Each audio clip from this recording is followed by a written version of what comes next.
Resistente e agradável para viver, o pavimento flutuante é muito fácil de colocar, sobretudo na sua versão de encaixar. Terá necessidade de pavimento, uma subcamada, um rolo de fita adesiva.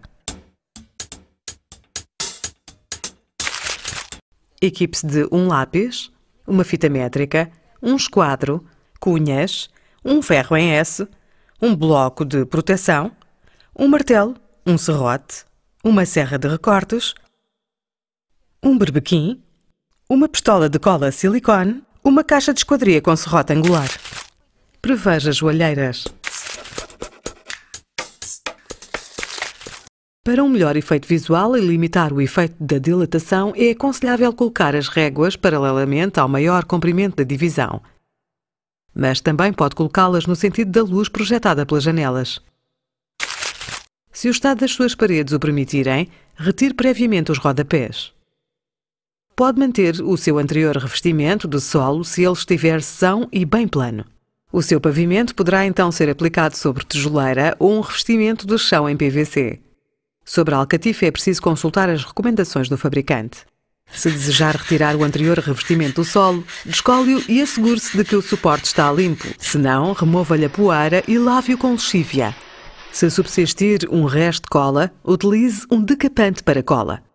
A seguir, verifique se ele está bem plano e alisado se necessário.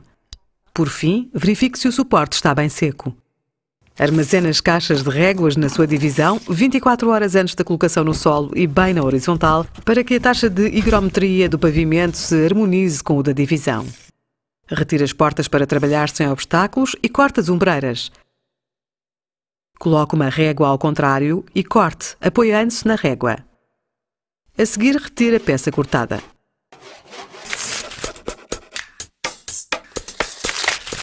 A subcamada permite uma redução do ruído dos passos sobre o pavimento. Com uma subcamada em rolo, as faixas devem ser colocadas perpendicularmente às réguas do pavimento. Cola fita adesiva larga para unir as faixas. Sobre um piso radiante, baixa temperatura ou reversível aquecimento-climatização, a colocação de uma película de poliane antes de colocar a subcamada é obrigatória, tal como num chão do resto do chão sem caixa de ar.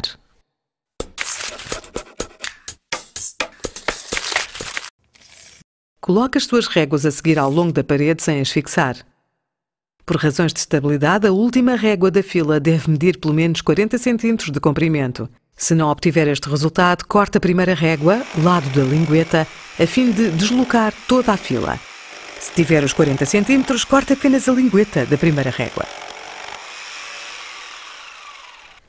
Para arranjar um espaço de dilatação na periferia da divisão, interponha pequenas cunhas com 8 mm de comprimento ao longo das paredes.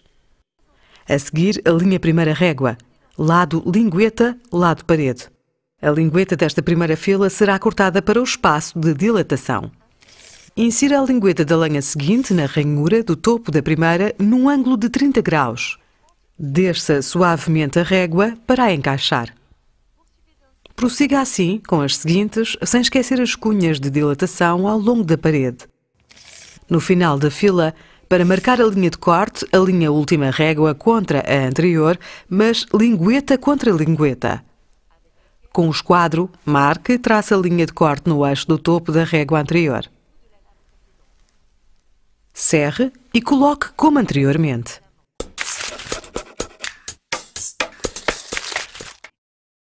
Comece a nova fila com a sobra obtida no final da primeira fila. De uma fila para a outra, as juntas nos topos das réguas devem estar desfasadas pelo menos 2 vezes a largura de uma régua. Coloque a sua régua num ângulo de 30 graus e quando as réguas estiverem unidas, deixe-a suavemente até ao solo para encaixar.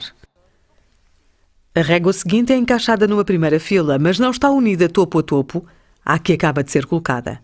Coloque um bloco de proteção no lado e com um martelo bata com golpes leves para apertar contra a anterior. Junto à parede, utilize o ferro em S para o encaixe topo a topo. Alinhe a régua contra o tubo na posição que ele ocupará uma vez montado topo a topo com a anterior. Traça a passagem do tubo, aumentando-a para a dilatação. A seguir, coloque uma cunha contra a parede e veja a medida para a marcar na régua. Realize o corte circular com a broca de madeira plana e depois termine com a serra de recortes. Uma vez a régua do pavimento no local, pode fixar um passa-tubos para maior descrição. Para a última fila, ou na presença de um reforço, é preciso recortar as réguas em largura. Alinhe uma régua pela fila anterior e depois coloque por cima uma outra régua que fará deslizar para a parede até ir contra as cunhas de dilatação. Siga o rebordo da régua para traçar o corte. Espere pelo menos 1 hora para retirar todas as cunhas de dilatação na periferia. Corte com o x-ato o excedente de subcamada e de película de poliane no limite do chão. Para um acabamento de qualidade, corte os seus rodapés colocados na vertical numa caixa de corte bastante alta ou, ainda melhor, utilize uma serra angular. Poderá fixar os seus rodapés com cola mastic. Deixe um pequeno espaço entre a superfície do pavimento e o rodapé para permitir uma dilatação livre. Se tiver guardado os seus rodapés antigos, o espaço de dilatação periférico será disfarçado por um rodapé arredondado fixado num canto. A colocação de uma soleira de porta é indispensável para ligar 2 revestimentos diferentes. Ela deve respeitar também um espaço de dilatação. A cola será colocada na parte assente no outro solo. A porta, uma vez fechada, deverá ficar por cima da soleira. Conclua voltando a colocar as portas no seu lugar. Verifique se elas se manejam livremente e aplaine, se necessário. Um revestimento com múltiplas vantagens, com o qual é tão fácil viver como de montar.